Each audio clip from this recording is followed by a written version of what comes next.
Shalom semuanya. Tema Natal kita tahun 2022 adalah Yesus pembawa pengharapan baru.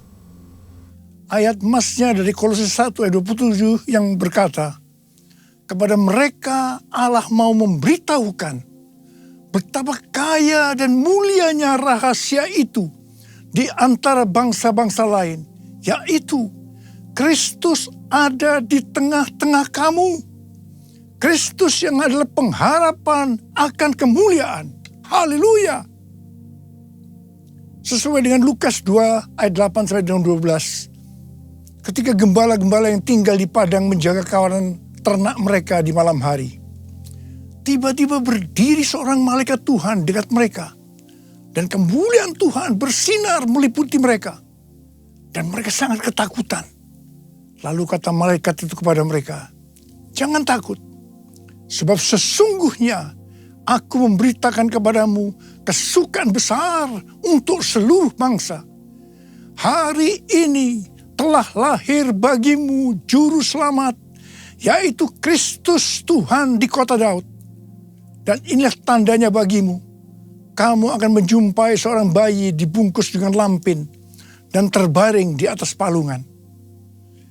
Kelahiran Yesus Kristus sebagai juru selamat yang berarti lahirnya sang pembawa pengharapan baru bagi dunia akan memberikan kesukaan besar bagi seluruh bangsa. Alkitab berkata, semua orang telah berbuat dosa. Semua orang telah berbuat dosa dan telah kehilangan kemuliaan Allah. Upah dosa ialah maut, mati, tempatnya di neraka. Neraka adalah tempat yang sangat mengerikan. Jangan sampai masuk neraka. Yesus Kristus lahir ke dalam dunia ini sebagai juru selamat yang bisa diartikan pembawa pengharapan baru untuk menyelamatkan manusia dari hukuman kekal selama-lamanya di neraka.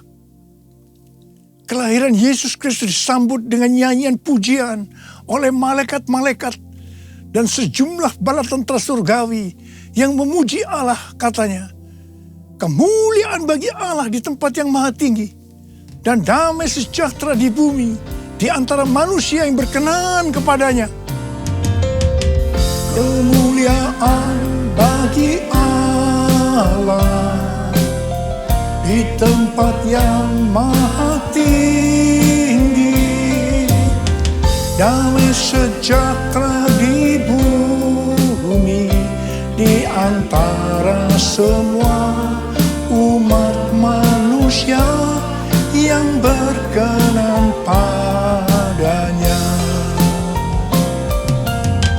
Kemuliaan bagi Allah di tempat yang maha tinggi, damai sejahtera di bumi di antara semua umat manusia yang berkenan padanya. Di antara semua umat manusia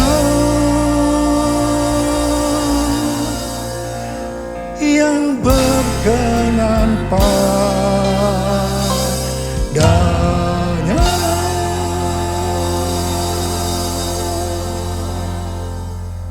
Tema Natal yang Tuhan berikan ini, yaitu Yesus pembawa pengharapan baru, sangat tepat untuk mempersiapkan kita memasuki tahun 2023.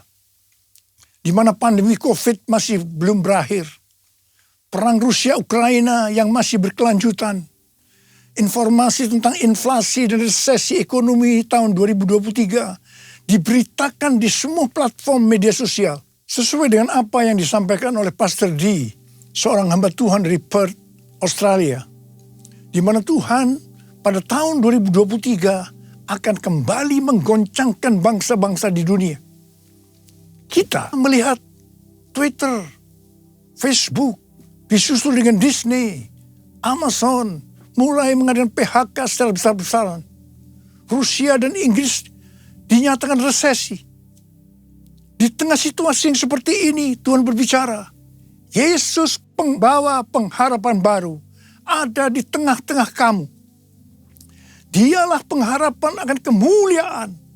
Dalam Kolose 1 ayat 27 ini, kata pengharapan dalam bahasa aslinya memiliki arti mengharapkan dan yakin sesuatu yang baik akan terjadi. Itu artinya Yesus yang ada di tengah-tengah kita membuat kita memiliki keyakinan dan iman yang teguh dalam menghadapi segala situasi dan kondisi apapun. Haleluya! Sebagai pembawa pengharapan baru, Yesus tidak berada jauh dari kita. Ia Allah yang maha hadir, yang mustahil difahami oleh otak manusia yang hanya segede bakpao. Namun menyatakan dirinya sebagai Immanuel, yang artinya Tuhan beserta kita. Tuhan bersama kita.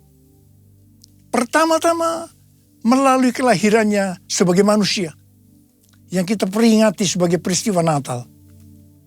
Kemudian melalui Roh Kudus yang diberikannya, tinggal berdiam di dalam hidup kita. Ini semua dapat diartikan bahwa Yesus ada di dalam kita. Itulah sebabnya kita selalu punya pengharapan. Haleluya!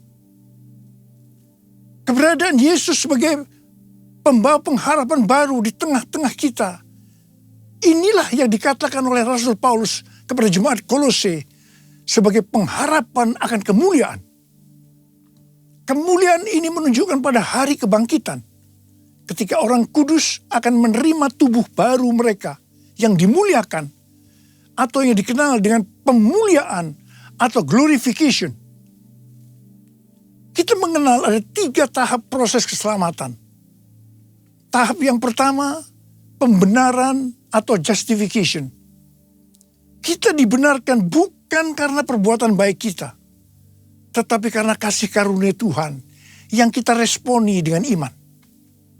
Pada tahap ini, setelah kita bertobat dan menerima Tuhan Yesus sebagai juru selamat, kita akan mengalami kelahiran baru. Kelahiran baru adalah proses awal perjalanan rohani kita bersama Tuhan Yesus. Tahap yang kedua dari proses keselamatan adalah pengudusan atau sanctification. Dalam proses ini, kita dikuduskan secara terus-menerus melalui Roh Kudus dan firman Allah. Dalam proses ini, kita bisa saja jatuh atau mengalami kegagalan. Tetapi yang penting, kita jangan berhenti. Tetapi harus bangkit dan terus maju. Pertobatan adalah kunci untuk kita bisa terus maju.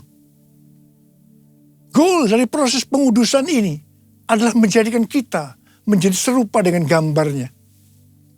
Roma 8 ayat 29 berkata, sebab semua orang yang dipilihnya dari semula, mereka juga ditentukannya dari semula untuk menjadi serupa dengan gambaran anaknya. Supaya ia, anaknya itu, menjadi yang sulung di antara banyak saudara.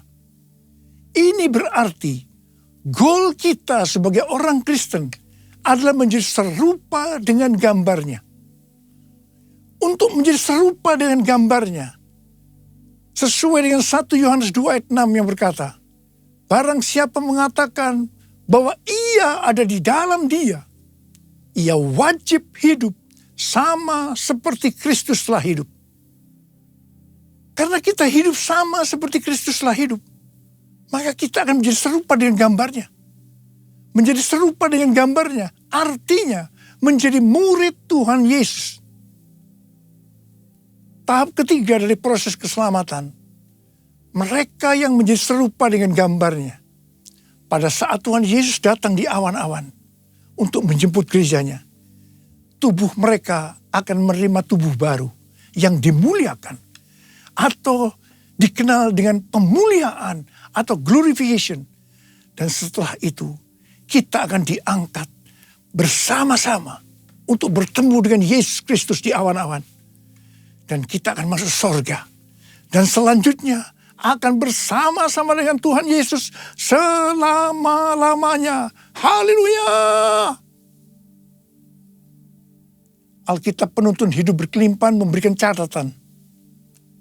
Penjelasan bahwa Kristus yang diam di dalam kita adalah jaminan untuk memperoleh kemuliaan dan hidup kekal. Ini akan terjadi hanya jikalau Ia tinggal di dalam kita. Dan kita terus-menerus berhubungan erat dengan Dia. Kita hidup intim dengan Dia.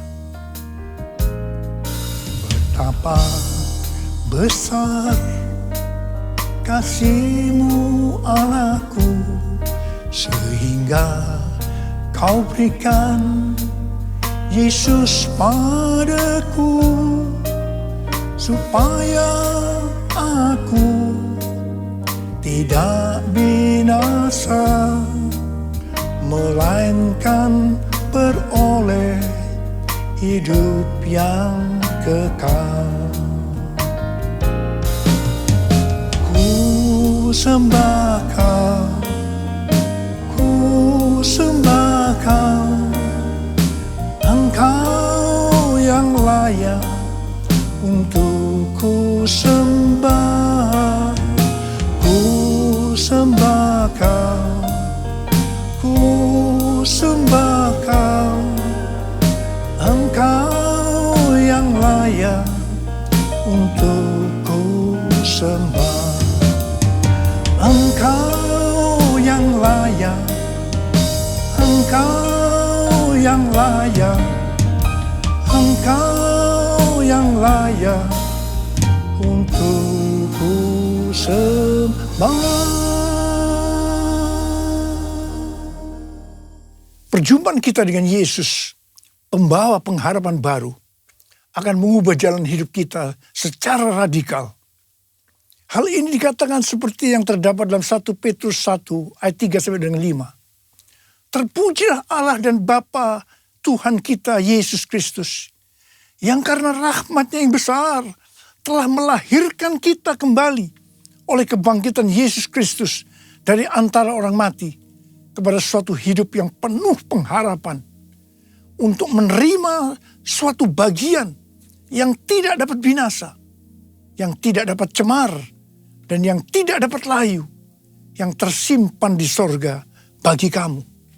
Yaitu kamu yang dipelihara dalam kekuatan Allah karena imanmu, sementara kamu menantikan keselamatan yang telah tersedia dinyatakan pada zaman akhir. Haleluya. Tema Natal Sinode Gereja Betel Indonesia adalah Yesus datang untuk mengubah jalan hidupku. Dalam Alkitab kita melihat bagaimana perjumpaan pribadi dengan Yesus membuat jalan hidup Paulus berubah. Pada waktu Paulus dalam perjalanan menuju Damsyik, dengan semangat yang menyala-nyala untuk mengancam dan membunuh murid-murid Tuhan, untuk menangkapi mereka dan membawanya ke Yerusalem, di sana justru jalan hidupnya berubah secara radikal. Paulus mengalami perjumpaan secara pribadi dengan Tuhan Yesus. Saulus, si penganiaya murid-murid Tuhan Yesus, diubahkan Tuhan menjadi Paulus, seorang murid Yesus dan rasul yang menjadikan banyak orang menjadi murid Tuhan Yesus. Ia memberitakan Yesus di rumah-rumah ibadat dan mengatakan bahwa Yesus adalah anak Allah. Perjumpaan kita secara pribadi dengan Yesus, pembawa pengharapan baru, juga harus mengubahkan kita menjadi murid Tuhan Yesus. Setelah Paulus secara pribadi mengalami perjumpaan dengan Yesus, pembawa pengharapan baru, ia berkata dalam Kolose 1 ayat 28 dan 29, Dialah yang kami beritakan, apabila tiap-tiap orang kami nasihati, dan tiap-tiap orang kami ajari dalam segala hikmat, untuk memimpin tiap-tiap orang kepada kesempurnaan dalam Kristus. Itulah yang kuusahakan dan kupergumulkan dengan segala tenaga, sesuai dengan kuasanya yang bekerja dengan kuat di dalam aku. Jadi yang Paulus lakukan setelah dia berjumpa secara pribadi dengan Yesus, pembawa pengharapan baru. Yang pertama, Paulus senantiasa memberitakan Kristus dengan segala tenaga. Tenaga yang dimaksudkan bukan dengan kekuatan sendiri, melainkan dengan kekuatan Roh Kudus yang bekerja dengan kuat dalam dirinya. Hal yang kedua, apa yang Paulus lakukan ini, dia kerjakan bukan untuk mencari keuntungan bagi dirinya sendiri, melainkan bagi kepentingan jemaat, agar mereka semua dapat bertumbuh secara rohani, serta memimpin mereka kepada kesempurnaan dalam Kristus. Ini adalah semangat untuk memberitakan Injil, semangat untuk memuridkan jemaat. Ini adalah semangat untuk menuntaskan amanat agung. Saya mengajak kita semua untuk mengalami perjumpaan secara pribadi dengan Tuhan Yesus, Sang Pembawa pengharapan baru. Saya percaya kita akan melakukan seperti apa yang dilakukan oleh Rasul Paulus. Sesuai dengan 2 Timotius 3 ayat 1 yang berkata, ketahuilah bahwa pada hari-hari terakhir akan datang masa yang sukar. Maka di tengah-tengah situasi dan kondisi yang tidak menentu ini, di mana prediksi kondisi perekonomian tidak semakin bertambah baik, resesi ekonomi di depan mata, dan berita-berita terkait inflasi membuat kita ketakutan dan kepanikan. Ingatlah, Yesus memberikan pengharapan yang baru bagi kita. Katakan amin. Mungkin juga ada di antara kita yang bertanya-tanya, mengapa masalah-masalah datang silih berganti, seperti tidak habis-habisnya, terutama di tengah-tengah pandemi ini. Dalam hal ini Rasul Paulus menjawab dalam Roma 5 ayat 3 sampai dengan 5 yang berkata, dan bukan hanya itu saja, kita malah bermegah juga dalam kesengsaraan kita. Karena kita tahu bahwa kesengsaraan itu menimbulkan ketekunan. Dan ketekunan menimbulkan tahan uji. Dan tahan uji menimbulkan pengharapan. Dan pengharapan tidak mengecewakan. Karena kasih Allah telah dicurahkan di dalam hati kita oleh Roh Kudus yang telah dikaruniakan kepada kita. Haleluya! Juga Roma 12 ayat 12 berkata, bersukacitalah dalam pengharapan, sabarlah dalam kesesakan, dan bertekunlah dalam doa. Di sini diingatkan bahwa dalam setiap tantangan, kesesakan, selalu ada pengharapan. Karena itu kita harus tetap bersukacita, harus sabar dan bertekun dalam doa. Mari, saya ajak saudara untuk memperkatakan Roma 8 ayat 28. 1, 2, 3. Kita tahu sekarang bahwa Allah turut bekerja dalam segala sesuatu, enak maupun tidak enak, untuk mendatangkan kebaikan bagi mereka yang mengasihi Dia, yaitu bagi mereka yang terpanggil sesuai dengan rencana Allah. Karena itu, kita harus bersukacita dalam pengharapan, karena pengharapan dalam Kristus tidak akan mengecewakan. Haleluya!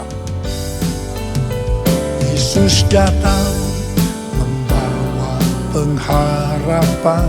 Yesus datang membawa kesembuhan. Kasih-Nya yang sanggup memulihkan semua yang percaya. Haleluya, haleluya, terpujilah Tuhan. Haleluya, haleluya, haleluya, amin. Haleluya, amin. Haleluya, amin. Tuhan Yesus dalam Markus 4 ayat 29 mengingatkan kita bahwa musim menuai sudah tiba. Musim menuai sudah tiba. Api Roh Kudus yang dahsyat dari Pentakosta ketiga sudah dicurahkan. Saya mengajak agar kita semua untuk percaya dan terus berharap kepada Tuhan. Tuhan sedang membersihkan gerejanya. Dosa-dosa yang tersembunyi sedang dibuka. Tuhan mau gereja Tuhan menjadi kudus Sehingga kebangunan rohani dan penuaian jiwa yang terbesar dan yang terakhir terjadi. Kedatangan Tuhan Yesus untuk kedua kalinya sudah sangat-sangat dekat. Waktunya sudah sangat-sangat singkat. Salah satu tanda kedatangan Tuhan Yesus adalah kalau amanat agung selesai. Tuhan mengingatkan bahwa tugas utama kita adalah menyelesaikan amanat agung. Kita harus memuridkan. Perlu diingat bahwa yang bisa memuridkan adalah murid. Karena itu kita semua harus menjadi murid Tuhan Yesus. Sesuai dengan 1 Yohanes 2 ayat 6. Bahwa murid Tuhan Yesus adalah mereka yang hidupnya sama seperti Kristus telah hidup. Karena hidup sama seperti Kristus telah hidup, maka kita akan menjadi serupa dengan gambarnya. Sekali lagi, saya ingatkan bahwa goal kita sebagai orang Kristen adalah menjadi serupa dengan gambarnya. Menjadi orang yang mempunyai sifat yang serupa dengan Kristus. 1 Korintus 13 ayat 13 berkata, demikianlah tinggal ketiga hal ini, yaitu iman, pengharapan, dan kasih. Dan yang paling besar di antaranya ialah kasih. Kasih di sini artinya mempunyai sifat serupa dengan Kristus. Kasih lebih besar dari iman dan pengharapan. Jadi yang paling besar dalam kerajaan Allah adalah mereka yang mempunyai sifat serupa dengan Kristus. Yaitu mereka yang hidup saleh dan mengasihi Tuhan. Bukan mereka yang besar dengan prestasi lahiriah. Untuk menjadi serupa dengan gambarnya, kita harus mempunyai iman yang kuat. Dan pengharapan yang kuat kepada Tuhan. Sekali lagi saya ingin mengingatkan kepada kita. Bahwa hanya mereka yang serupa dengan gambarnya, yaitu murid Tuhan Yesus saja yang akan masuk surga. Waktu kedatangan sudah semakin dekat. Mari kita semakin serius untuk mempersiapkan diri. Untuk menjadi murid. Menjadi serupa dengan gambarnya. Sehingga pada saat dia datang di awan-awan. Kita akan ikut dalam pengangkatan.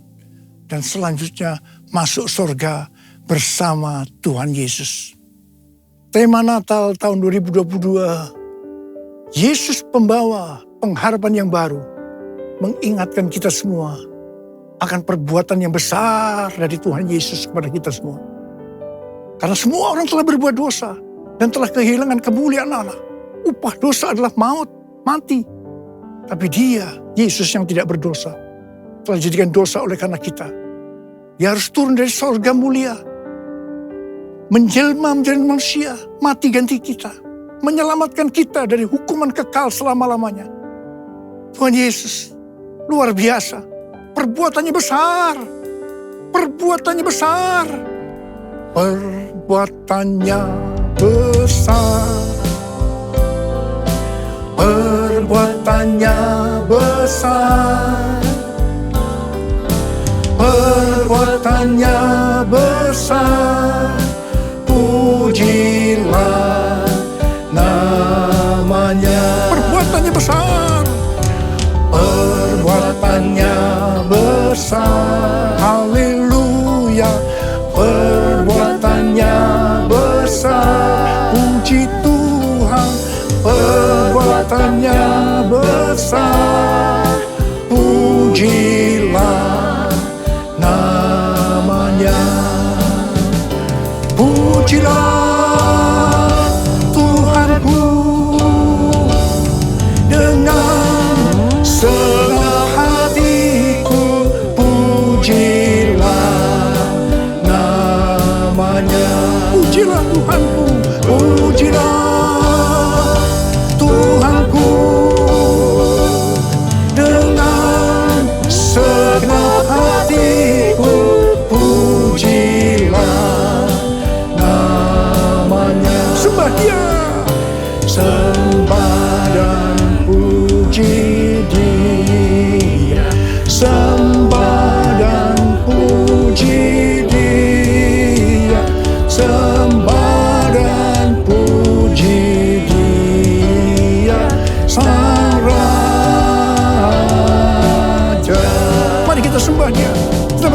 saat ini.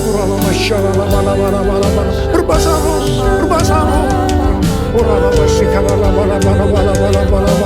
Sembah dia, sembah dia. Oh Tuhan terima kasih, Tuhan terima kasih, Tuhan terima kasih. Oh Tuhan, sembah dan puji Dia, sembah dan puji Dia, sembah dan puji Dia Sang Raja, sembah dan puji Dia Sang Raja.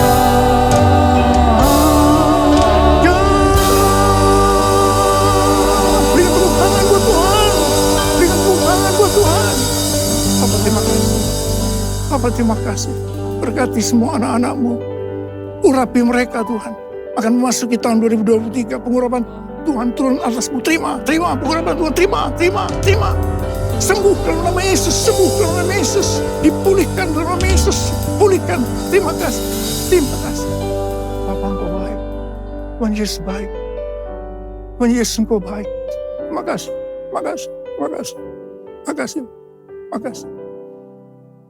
Dalam nama Yesus, amin. Saudara, sekali lagi saya akan mengucapkan kepada saudara semua, selamat Hari Natal 2022. Tuhan Yesus memberkati kita semua berlimpah. Amin. Mari angkat tangan saudara, terima berkat Tuhan. Kasih karunia yang berlimpah-limpah daripada Allah Bapa dalam Anak yang tunggal Yesus Kristus. Persekutuan yang manis dengan Roh Kudus menyertai saudara sekalian mulai hari ini sampai Tuhan Yesus datang menjemput kita di awan-awan dan bahkan sampai selama-lamanya. Yang percaya bersama-sama katakan amin.